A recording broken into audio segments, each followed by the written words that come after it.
participar dessa leitura juntos? Isaías capítulo 53, eu quero ler com vocês do verso 1 até o verso 5. Diz assim: quem tem dado crédito ou acreditado em nossa pregação? E a quem se manifestou o braço forte do Senhor? Porque ele crescerá diante dele como uma terra tenra, planta, e como uma raiz de terra seca, não tem forma nem formosura, e quando nós viermos a vê-lo, não haverá beleza para que nós devamos desejá-lo. Ele é desprezado e rejeitado dentre os homens, um homem de dores e familiarizado com a tristeza. E nós escondemos dele nossas faces igualmente. Ele foi desprezado e nós o tivemos por nada. Certamente ele suportou nossas dores e carregou nossas tristezas. Contudo, nós o consideramos atingido, ferido de Deus e afligido ou oprimido. Porém, ele foi ferido por nossas transgressões, ele foi esmagado por nossas iniquidades. O castigo de nossa paz estava sobre ele, e pelos açoites ou pisaduras que o feriram, nós somos curados ou sarados. Feche seus olhos. Pai, mais uma vez a tua palavra está sendo lida. Que o Senhor receba toda a glória, toda a honra para si. Ó Deus, que Satanás não tome parte nesse culto e venha roubar a semente, mas que hoje o Senhor encontre aqui uma boa terra, para que a tua semente, Senhor, venha germinar em nossos corações. Em o nome do Senhor Jesus, todos digam amém. Bom, esse texto aqui é um texto muito conhecido, né? Inclusive, ontem estive falando sobre ele na congregação de um grande amigo, pastor Tan, né? Inclusive deixei um abraço lá de toda a igreja, do nosso pastor a ele. E fui também conduzido a trazer esse texto aqui para os irmãos, porque é um texto propício para a gente falar sobre Cristo. A gente tem se tornado fã das obras de Cristo e dos sermões que venham envolver o Senhor Jesus Cristo. E está aqui, irmãos, um dos grandes relatos da Bíblia Sagrada sobre a pessoa de Cristo Jesus. Isso no Antigo Testamento. É uma pergunta retórica. Por que retórica? Porque essa pergunta, ela vai marcar a vida de muitas pessoas. A pergunta que o profeta Isaías vai fazer aqui é uma pergunta que todo ser humano deve se fazer para si mesmo, refletindo em tudo que tem observado a partir da palavra de Deus. E vale lembrar que aqui o profeta conhecido como profeta Isaías, ele também é conhecido como profeta messiânico. Por que que Isaías é conhecido como profeta messiânico? Porque ele é um dos profetas a profetizar sobre a pessoa de Cristo Jesus. Vocês que estão aí atrás, estão me ouvindo bem? Amém? Então, o profeta Isaías também é conhecido como profeta messiânico, porque muitas profecias que dizem a respeito de Cristo, ele falou, ele disse, ou ele profetizou acerca de Cristo Jesus, que para nós o Messias esperado já veio e vai voltar novamente. Para os judeus, não, eles aguardam a vinda do Messias. Só que esse Messias que os judeus tanto estão esperando é o anticristo. Ele vai vir numa forma política, vai convencer as nações, vão se voltar para Ele, vão se curvar diante dEle, mas nós temos total certeza de que o nosso Messias já veio. E quando Ele retornar, nós não estaremos mais aqui. Essa é uma grande verdade do Evangelho. E aqui o profeta Isaías, ele está descrevendo anos antes de Cristo ser manifesto. Anos antes de Cristo ser entregue na cruz do Calvário. Então o profeta Isaías está profetizando acerca do sofrimento vicário de Cristo. Por que vicário? Porque se fala da cruz, porque se fala do sofrimento, porque se fala da angústia de Cristo, porque se fala do que Cristo sofreu. E nós vamos ver aqui por que Cristo veio a sofrer. Qual foi a causa que levou Cristo a sofrer na cruz do Calvário? Você está aqui? Amém? Vamos acompanhar. O texto que nós lemos vai fazer uma pergunta. E por que eu falo que essa pergunta se resume à fé do cristão? Porque se o cristão não fez ainda essa pergunta, ele irá fazer aqui hoje. Quem deu crédito a esta pregação ou a nossa pregação? Essa pergunta ela vai se estender não só no Antigo Testamento, pastor Adriano. Cabeludo. Cabeludo não é o pastor Adriano não, cabeludo é o outro irmão. É o apelido do cabeludo.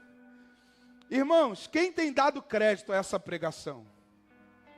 A pergunta que é feita no Antigo Testamento, ela é também reforçada no Novo Testamento.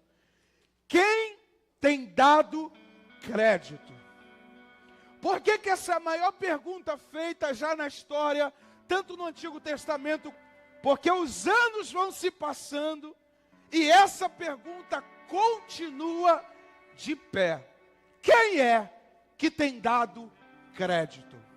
As pessoas que entram aqui ou em outros templos e ouvem tanto quarta, quanto terça, quanto sexta, quanto domingo dependendo da igreja, da congregação, ouvem de tempo em tempo a mensagem do Calvário. E a pergunta que não quer calar é esta: quem é que tem dado crédito?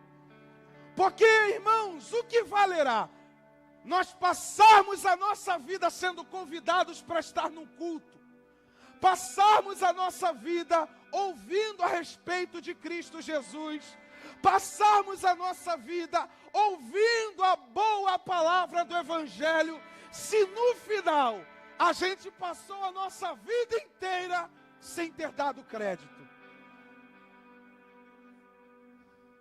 Porque é isso aqui que se resume a nossa vida. E nisso aqui consiste o Evangelho. Em quem vai dar crédito?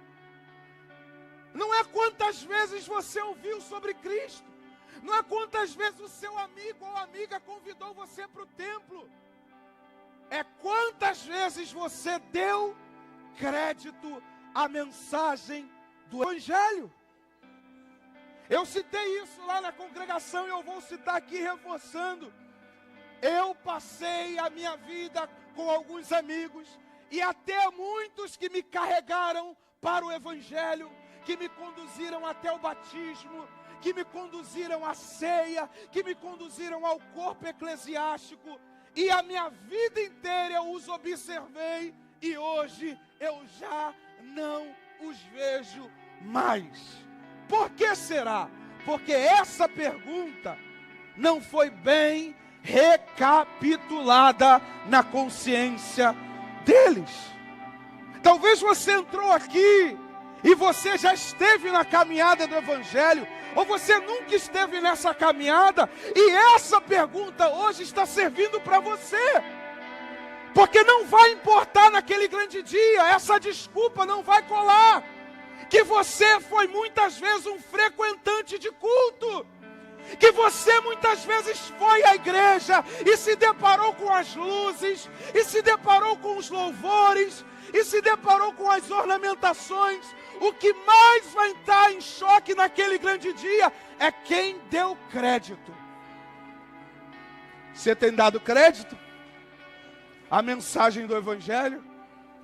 Porque naquele grande dia muitos vão dizer, e com certeza, minha mãe falou comigo, meu pai falou comigo, ou o pai e a mãe, meus filhos sempre me falaram desse bom Jesus, e hoje eu me encontro aqui.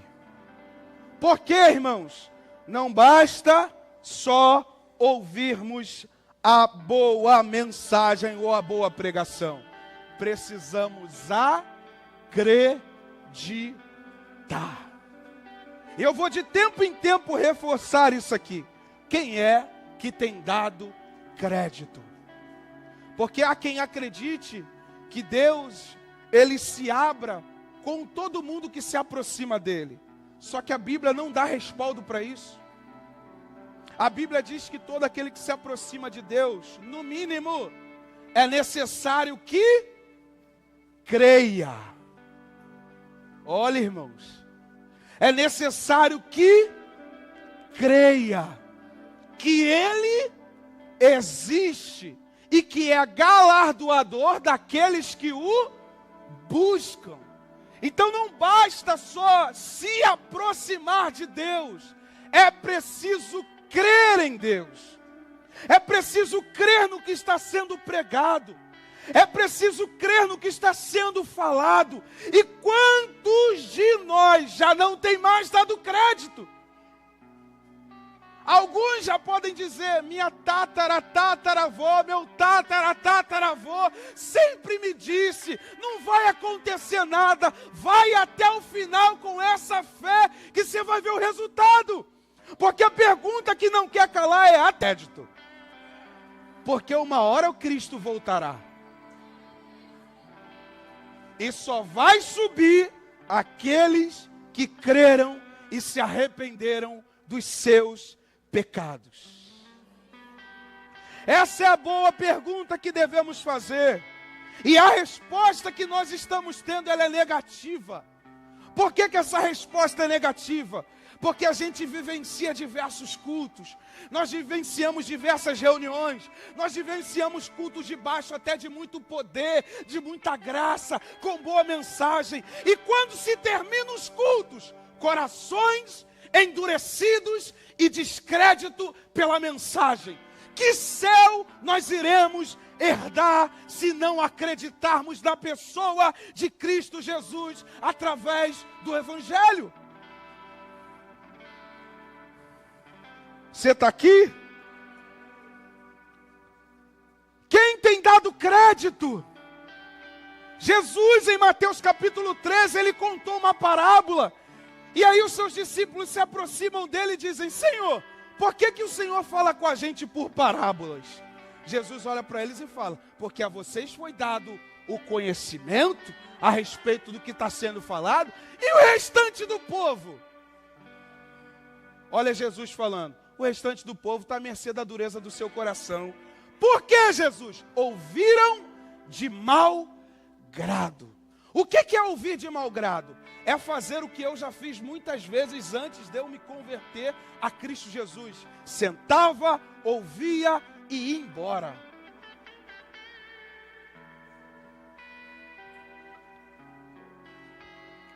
E hoje, Miqueias, hoje eu tenho noção do quanto esse posicionamento irá fazer com que muitos vão para o inferno.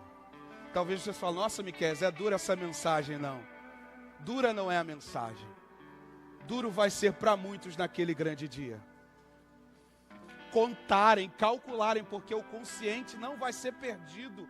Algumas pessoas acham que o consciente vai ser perdido naquele grande dia. Não vai ser perdido, não. Jesus também contou essa parábola, o rico e o Lázaro.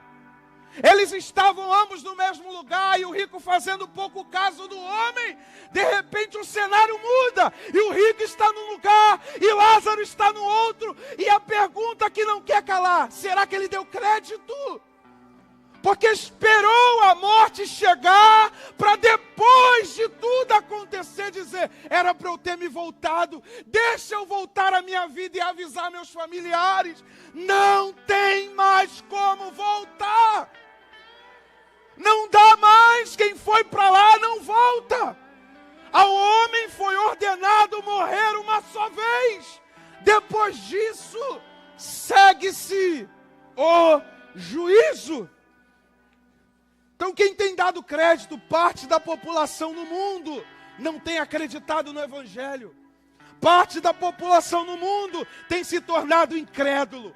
Parte da população no mundo tem endurecido o seu coração, tem trincado os seus dentes para Jesus e não querem saber das boas novas. E o que a igreja vai continuar fazendo? Pregando o Evangelho, ainda que muitos não queiram ouvir. A boa mensagem do Evangelho vai continuar sendo pregada.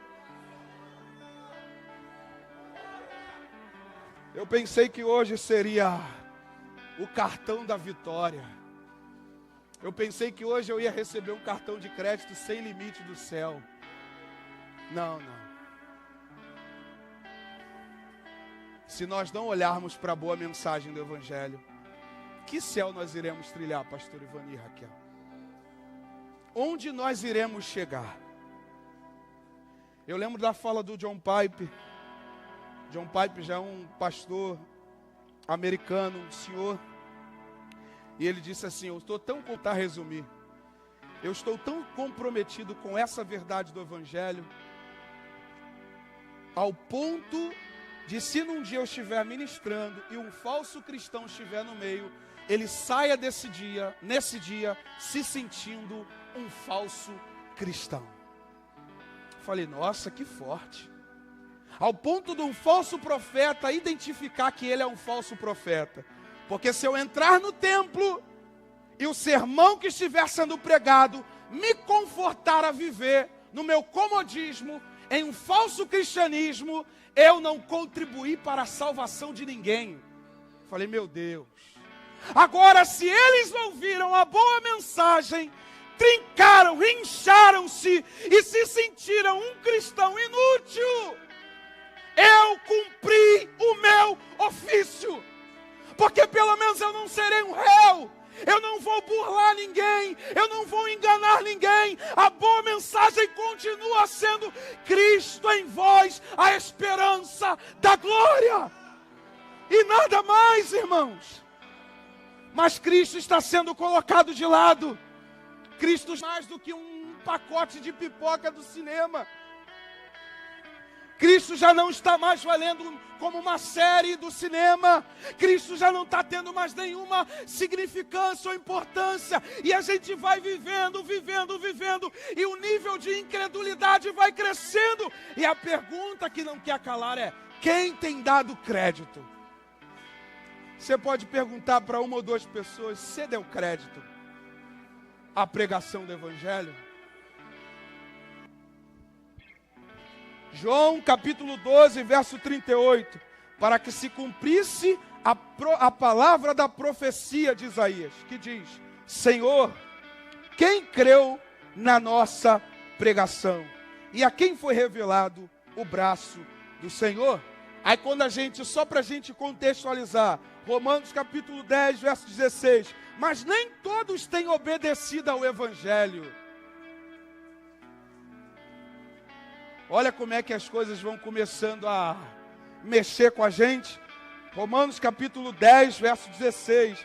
Mas nem todos têm obedecido ao Evangelho. Pois Isaías diz, calma aí. Romanos já é a nova aliança.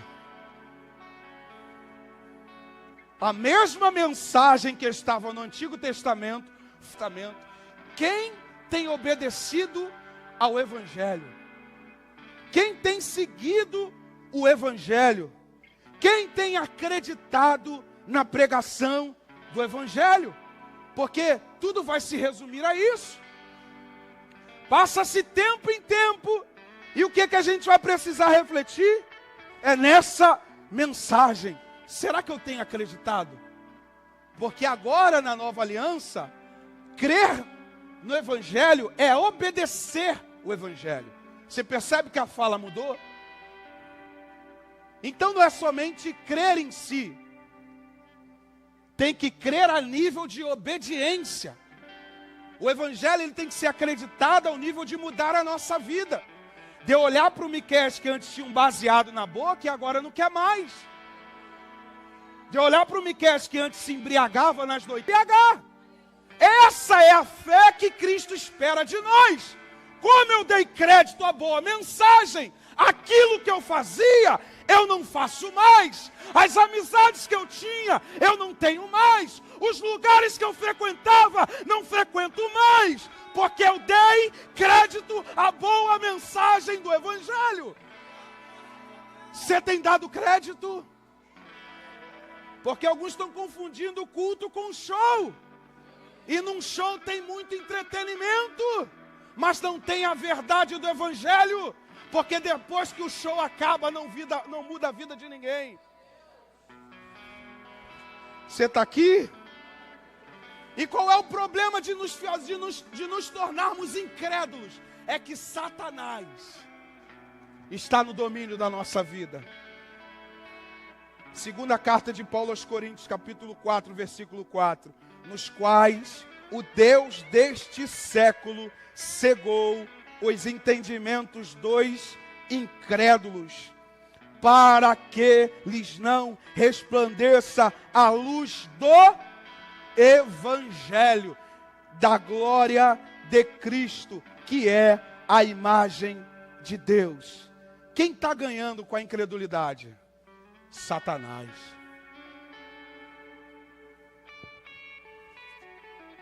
Aí às vezes as pessoas podem se questionar, não, eu não sirvo a Satanás. Você pode não servir de forma indireta, ou de forma direta, mas de forma indireta você está na mão dele. Nós só saímos da mão de Satanás quando Cristo se torna o nosso dono. Escute isso aqui. Nós só saímos das mãos, das garras de Satanás, quando Cristo se torna o nosso Senhor. Aqueles que não têm Cristo como Senhor estão à mercê do diabo, irmãos. Não sou eu quem digo, não são os líderes dessa casa quem dizem, é a própria palavra de Deus. Porque escute isso aqui, ele diz que o entendimento está sendo cegado de quem? Dos incrédulos. De quem, irmãos? Dos incrédulos. E qual é o propósito de colocar o incrédulo na sua cegueira? É que ele jamais enxergue o Evangelho da glória de Cristo. A pergunta que não quer calar é: o que é o Evangelho da glória de Cristo?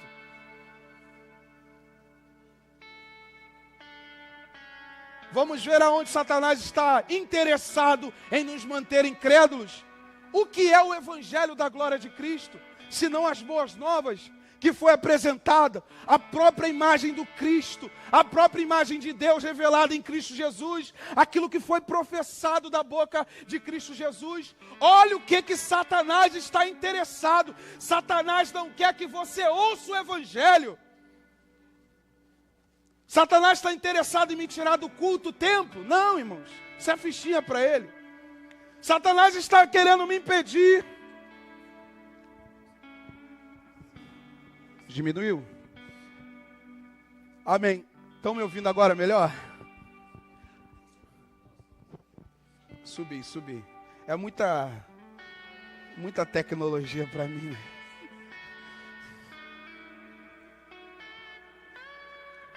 Vamos lá. Satanás não está interessado mais em tirar a gente do culto, irmãos, do templo, da estrutura. Satanás não está mais interessado em me tirar do serviço da igreja. Ele já conseguiu fazer muitos de nós servir sem acreditar.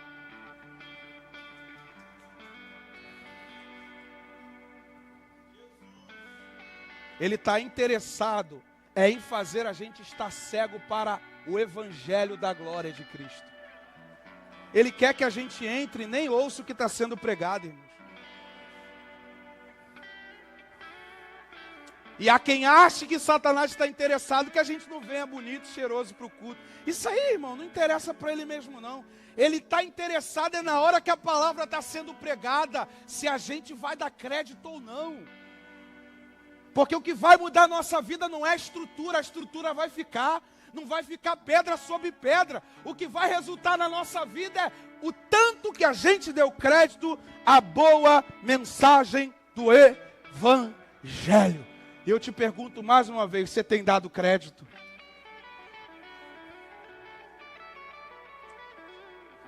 E é isso que o diabo quer, irmãos. É que ninguém se importe com a palavra que está sendo pregada. Você pode pular, você pode gritar, você pode chorar diante dele. Se você sair da estrutura e estas verdades não tomarem o teu interior, você não vai para o céu de glória. Você está aqui? Então quem tem dado crédito a esta mensagem? E a mensagem é: Cristo se entregou por nós na cruz do Calvário. E quais são as características desse Cristo sofredor? É o que Isaías vai tratar a partir do versículo 2 até o versículo 3. A primeira verdade, a primeira característica é que ele não tinha beleza formosura. Desculpe aquele quadro bonito do catolicismo, mas Jesus não é nada daquilo. Ele não tem aqueles olhos bonitos, verdinhos ou azuis. Ele não tem aquele aspecto de alguém que parece que foi num embeleze. A pele parecia até a pele de um neném. Cristo não é aquela caricatura. Segundo Isaías, ele não tinha beleza nem formosura. Era alguém de aspecto sofredor. Cristo foi um escândalo para o judaísmo, irmãos. Quando Jesus falava, eles pegavam pedras para apedrejá-lo. Porque Jesus trouxe alguma coisa que era diferente de tudo aquilo que eles já tinham ouvido. Jesus de repente olhou para eles e disse: vocês creem em Abraão, né? Vocês acreditam que ele era o pai da fé? Antes dele existir, eu sou. E há quem diga que ele é maior do que Moisés, ele é maior do que Abraão, ele é maior do que anjo. Por que ele contrariou o judaísmo? Porque os judeus deveriam se humilhar à pessoa de Cristo, senão não tem céu de glória. E há quem diga: não, mas os judeus, se não se converterem, se não crerem na pessoa de Cristo Jesus, se não terem Cristo como Senhor, não vão herdar a salvação. Por que, Miqueias? Porque foi por esse motivo que o Evangelho chegou até nós, gentios, raça que não merecia o Evangelho, mas Cristo olhou para nós quando nós não olhávamos para Ele. Glórias a Deus! Cristo olhou para nós. Isaías 52, verso 14 vai dizer: como pasmaram muitos à vista dele, pois o seu parecer estava tão desfigurado, mais do que de outro qualquer, e a sua figura mais que a dos outros filhos dos homens. Eu não sei você, mas isso aqui já mostra que o aspecto de Jesus não era amigável. Ele não era tão bonito como Davi. A Bíblia fala que Davi era ruivo e era garanhão, mas de Cristo não. Não tinha nem beleza e nem formosura. Sabe o que isso está dizendo para a gente? Cristo não utilizou de nenhum meio apelativo, pastor Silvio e Márcia, para atrair alguém. Se não olhassem para a simplicidade dele, se não olhassem para a humildade que ele tinha, para de enxergar o Evangelho da salvação. Então deveriam olhar para esse homem sem figura, sem beleza, e dizer: ele é o Filho de Deus. Segunda característica, era desprezado. Terceira, o mais rejeitado entre os homens. Quarta, homens de dores, tristeza, experimentado em tristeza. Cristo se entristecia mais do que outras pessoas. Ele ia por um caminho, as pessoas desviavam dele.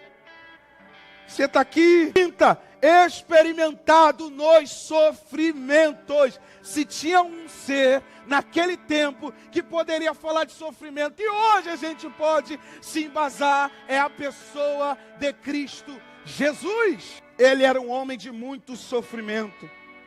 E a sexta característica, como um de quem os homens escondiam o rosto. Isso aqui está mostrando o nível de abandono. Alguns olhavam, esse aí é aquele filho do carpinteiro? Não é esse aí que veio lá de Nazaré? Vocês seguem esse lunático? Aí vem hoje, irmãos, e montam uma caricatura de Cristo, que ela é tão desejável, que até o ímpio se familiariza, porque não precisa mudar nada. Jesus aceita todo mundo como todo mundo é. Você está aqui? Quando eu citei o Cristo do The Chosen, é para a gente literalmente refletir. O Jesus do The Chosen não é o Cristo ressurreto. A gente precisa entender. Tem coisas ali que acontecem que só quem examina as Escrituras vai entender aonde eles querem chegar. Querem colocar Cristo como homem, não como divino. Porque Jesus se familiarizava com os pecadores ao ponto de aceitar como eles eram. E aonde isso está na Bíblia, irmãos? Que Cristo nos aceita da forma como a gente é. Oh, meu Deus do céu! E eles estão provocando o cristianismo e colocando um processo de aculturação, mudando a ideologia, colocando os seus gêneros, mudando a nossa fé. E que céu de glória a gente vai chegar. Ele não me ama como eu sou. Se Ele me amasse como eu sou, eu já falei, eu não beberia água enquanto eu estava pregando. Eu beberia outra coisa. Quando eu saísse daqui seria outra a conduta e não a que eu sou agora. Para Cristo é olhar para a morte. Olha para o teu irmão e fale, crer nele é morrer para viver.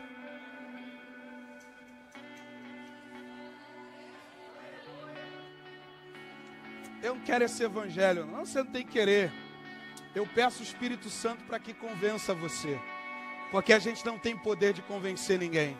Mas que o Espírito Santo quebre a dureza do teu coração. E você abra acesso para a divindade de Cristo. Porque senão, meu amigo, o culto se tornou um entretenimento para você. E não atingiu a sua fé. Porque quando atinge a nossa fé, as mãos até se levantam automaticamente. O coração começa a palpitar. A gente entra em transe. A primeira coisa que faz é como eu fiz lá atrás. Era 2012. Como é que eu faço para descer as águas? Por quê? Cara, Cristo é tudo. Você quer descer as águas por quê? Não, porque é maneiro aquele roupão. Conversa fiada. Você quer descer as águas por quê? Porque Cristo é tudo. Eu não aguento mais viver a mesma vida.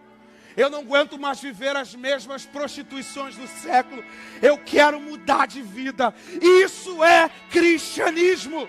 Cristianismo é mudar de rota. É não mais fazer a mesma coisa. É não mais pisar no mesmo terreno. Isso é cristianismo. Agora, se cristianismo para você for um circo, não se decida. Fique da forma que você está. Porque uma vez que a gente se decide, a trajetória de mudança de vida. Oh, Jesus amado. Você está aqui? Aí, cristianismo, irmãos. Obrigado. Aí olha o que o cristianismo faz quando a gente confessa a Cristo como Senhor. Pô, não vou mais andar contigo não, Miquel. Por quê? Pô, cara, não vou poder mais compartilhar aquelas coisas contigo. E não vai mesmo não. Não quero mais ser teu amigo, Miquel. Por quê? Pô, antigamente tu se reunia comigo e fumava um baseado. E hoje, quero mais não. Não vou mais se reunir contigo, não vou mais na sua casa. Não vou mais, não quero mais me aproximar. Não é porque eu rejeitei, é porque a luz. E quando a luz de Cristo ela irradia a nossa vida, aqueles que não se voltarem à luz, automaticamente vão ser levados.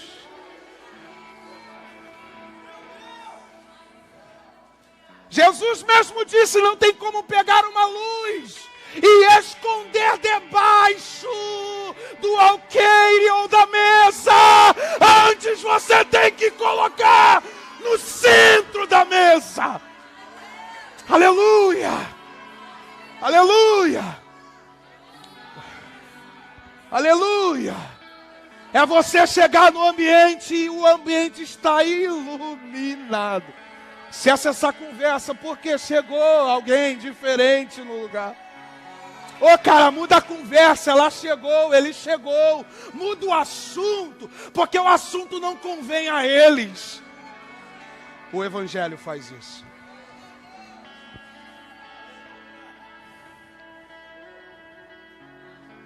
Você está aqui. Filipenses capítulo 2, versículo 7 e 8 diz: mas fez a si mesmo de nenhuma reputação, tomando a forma de servo escravo, fazendo-se semelhante aos homens, e achando na forma de homem, humilhou-se a si mesmo, sendo obediente até a morte, e morte de cruz. Cristo foi levado ao alto nível de rejeição. Você está preparado para ser rejeitado algumas vezes?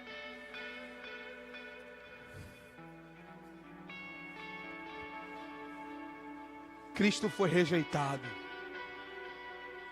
Cristo não é tudo o que alguns coaches hoje estão pregando. Ele te ama do jeito que você é. Jesus não está interessado nessas coisas. Esse evangelho, que não é o evangelho de Cristo, vai mandar muita gente para o inferno. E a nossa pregação e a nossa preocupação como ministro é: minhas mãos estão limpas como de Pilatos, porque eu preguei as boas novas. Quem creu, entrou no caminho de vida, e os que recusaram foram esquecidos, porque não olharam para a luz do Evangelho. Jesus mesmo já compartilhou depois da conversa que ele teve com um homem chamado Nicodemos em João capítulo 3, ele no seu discurso vai dizer: a luz veio ao mundo, e os homens amaram mais as trevas do que a luz, porque suas obras eram más. Não vieram para a luz a fim de que as suas obras não fossem reveladas. Percebe, irmãos, que as pessoas que vão sofrer o se manifestar.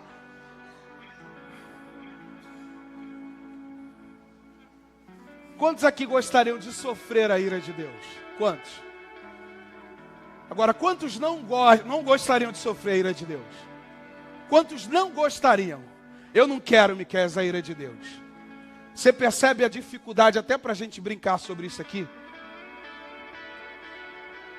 Porque essa é a realidade do Evangelho. É nos levar a se voltar a Deus ou se voltar a outros ídolos. Pergunta para o seu irmão: que Cristo foi pregado para você?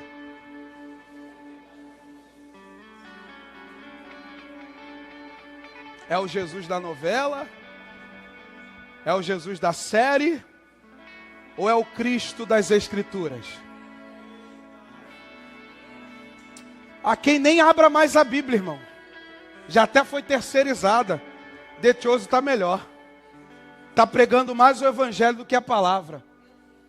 A série está melhor. Porque é mais maneiro.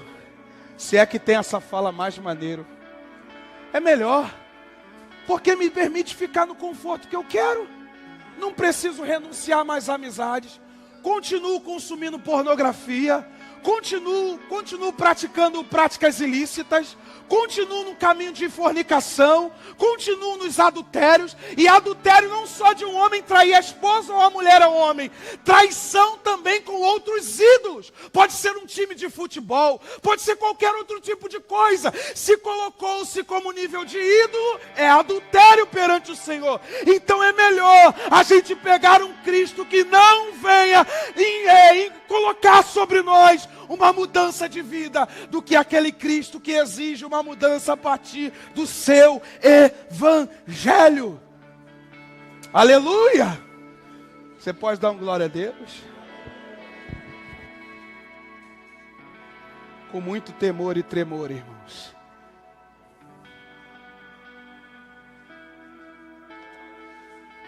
O meu desejo é que esse silêncio seja de reflexão. E o teu interior aí na cadeira estremeça com a boa mensagem do Evangelho, como eu me estremeci anos atrás.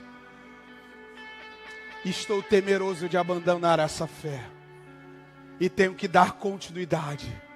Depois de ter pregado, depois de ter ensinado tanto, alguém olhar para mim e falar: eu não quero ser aquele Miqueias, filho da Fátima. Nem vamos falar o pastorzinho ou o evangelistazinho, não. Aquele filho da Fátima. O filho da Fátima que iniciou na trajetória. E agora? Olha como é que ele está.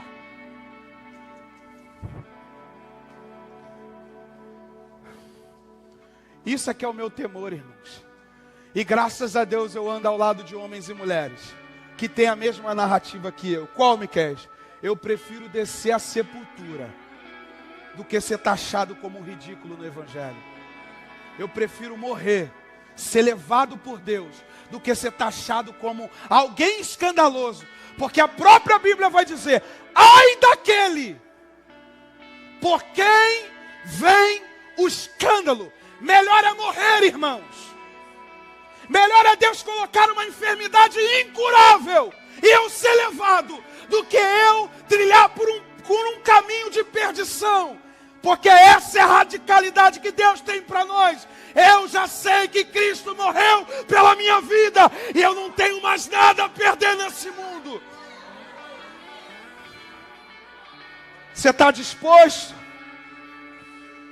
Você está disposto, meu irmão, minha irmã, a abandonar tudo em prol do Evangelho, e a gente não só mais cantar, eu não quero mais ser o mesmo. Ele não quer só mais isso de boca, Ele quer que as nossas ações reflitam na boa mensagem do Evangelho.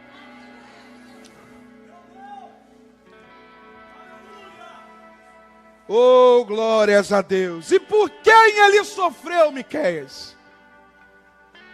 Olha para o lado que você vai ver quem sofreu. Por quem ele sofreu?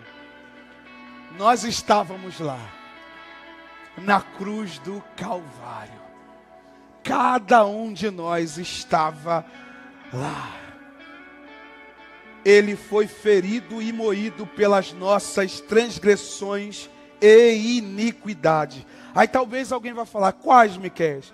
Eu vou listar só algumas: homicídios, abusos, vícios, prostituição, mentiras, adultérios, fornicações, maledicências, idolatrias, feitiçarias, estavam todas lá na cruz do Calvário, sobre os ombros de Cristo Jesus.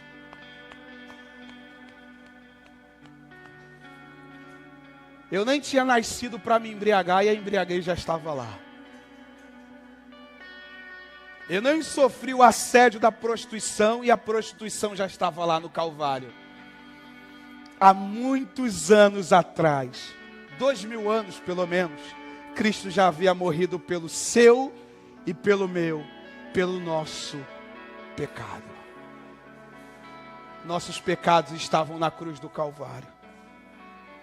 Romanos capítulo 8, versículo 3. Porquanto o que era impossível à lei, porque ela estava enferma, Deus enviou seu Filho à semelhança da carne do pecado. E pelo pecado condenou o pecado na carne. Ele foi ferido por causa das nossas transgressões.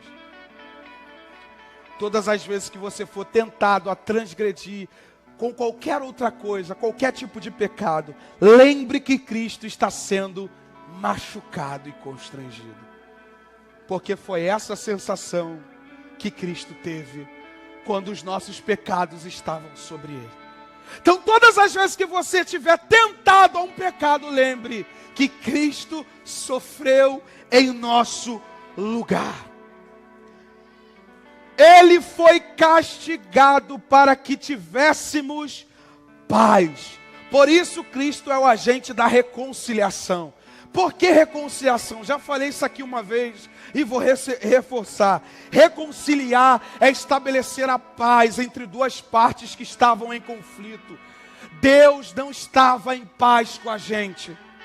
Deus não olhava para a gente com um olhar de alegria. Deus olhava para a gente com ira, com cólera. Ele olhava para nós e o desejo era de nos punir. Mas como Cristo veio à semelhança da carne do pecado, hoje a partir de Cristo nós fomos reconciliados. E a ira já não mais paira sobre nós, a não ser sobre os filhos da desobediência. Você está aqui? Ele foi castigado a fim de que fôssemos curados, pelas suas pisaduras fomos sarados. Seu sofrimento removeu a penalidade que merecíamos. Todos nós estávamos trilhando ao caminho de condenação. Jesus veio e mudou a nossa rota. Falou, não. Eu quero Miqueias para mim. Eu quero o Jonathan para mim. Eu quero o seu Edivaldo para mim. Eu quero o Marcelo para mim. Eu quero a Cris para mim. Eu quero o Dilson para mim. De repente Cristo mudou a nossa sentença. E agora um céu de glória nos espera. Oh, meu irmão, minha irmã. Cristo nos tirou do nível de condenação e nos trouxe para a salvação. Todos nós andávamos desgarrados como ovelhas, cada um se desviava pelo seu caminho, mas o Senhor fez cair sobre ele a iniquidade de nós. Sabe por que está isso escrito aqui? Você lembra da figura do novilho? Como que um sacerdote fazia quando alguém pecava? Ele pegava o novilho que a própria pessoa levava para o sacerdote pegava aquele novilho sem mancha, levava ele já próximo do altar, segurava ele e as mãos do malfeitor sobre a cabeça do animal, e ali eles pegavam e degolavam aquele sacrifício, e o sangue jorrava. Eles pegavam aquele sangue e aspergiam, como sinal de expiação. Quando o texto diz que as mãos do Senhor estavam sobre Cristo, é que Cristo está como a imagem de um novilho, e as mãos de Deus estão sobre a cabeça dele, e o Pai está prestes a degolá-lo. Meu Pai do céu, o próprio Deus puniu o seu Filho na cruz do Calvário. Por isso que Cristo olhou e disse: Deus meu, porque aquela foi a única vez em que Cristo, teologicamente isso é comprovado, em que Cristo ficou distante do Pai. Porque ali naquele exato momento, Ele herdou todos os nossos pecados sobre Ele. Então Ele se viu distante do Pai, porque naquele exato momento, o Pai olhou o pecado da humanidade. E a ira de Deus caiu sobre o Filho unigênito do Pai. Lá estavam os pecados do Miqueias. Lá estavam os nossos pecados, sobre os ombros de quem poderia carregar a imagem do novilho, a imagem de Cristo Jesus. Cristo nos tirou da mão de Satanás. Nós estávamos perdidos, nós nem sabíamos para onde nós iríamos. Estávamos andando como ovelha que não tinha pastor. Aí de repente o pastor supremo olhou para nós.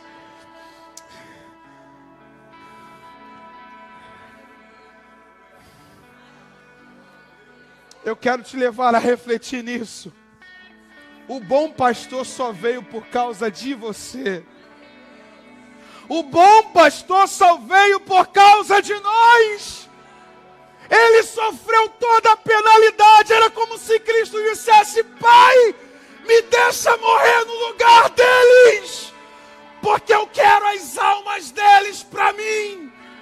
E o próprio Cristo disse: aquele que vem a mim de forma alguma, ó Pai, eu os lançarei fora. Nas mãos de Cristo nós estamos seguros. Satanás não pode mais contra a nossa alma. Satanás não pode contra a tua alma porque teu sapato é bonito.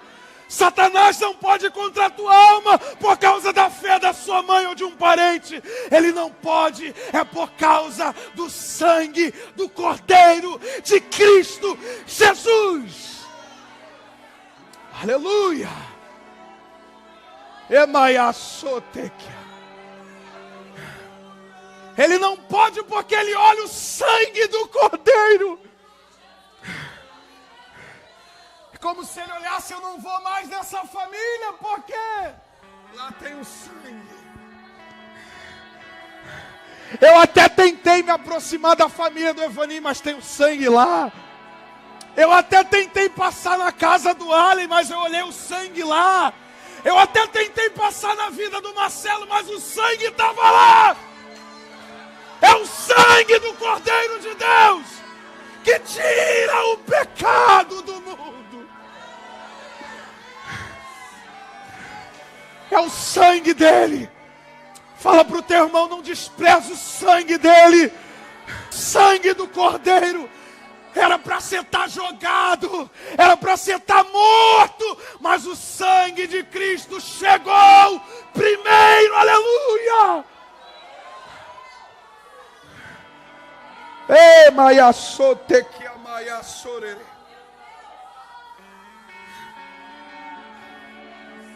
Oh, aleluia. Aleluia, aleluia, aleluia, aleluia, aleluia.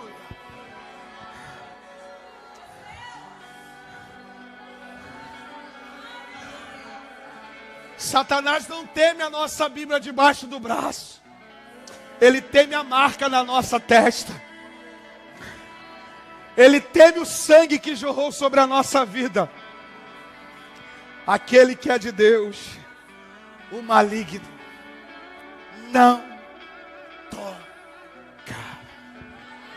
Se coloque de pé. Alguns já estão compreendendo o que o Espírito Santo está.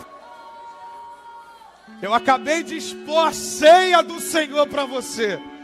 Talvez você não pulou, não rodou, não sapateou, mas a tua consciência, nesse exato momento,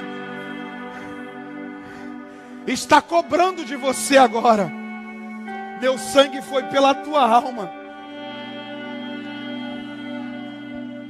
Ei, meu amigo, minha amiga, o sangue de Cristo foi pela tua alma.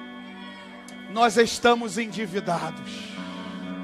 Fala para o teu irmão: e agora? Estamos endividados. Mas que dívida, Miqueias? Porque Jesus já pagou tudo. Estamos endividados com esse amor.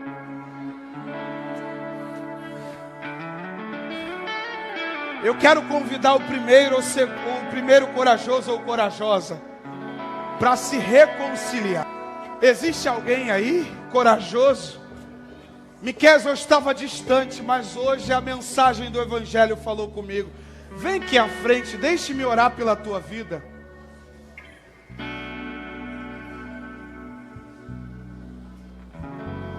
Miqueias, eu nunca confessei a Cristo como Senhor.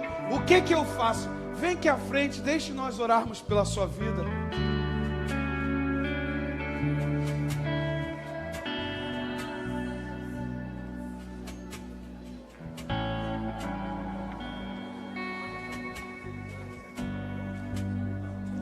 Existe um corajoso ou corajosa?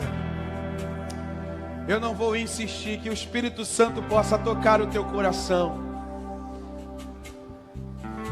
Onde está o primeiro corajoso ou primeira corajosa? Miqueias, eu estou distante. mas eu ouvi a mensagem do Evangelho. Ei, hoje, se ouvires a voz do Senhor teu Deus, não endureça o seu coração. Cristo te chama, homem, mulher, jovem, a quem a mensagem do Evangelho terá atingido o coração?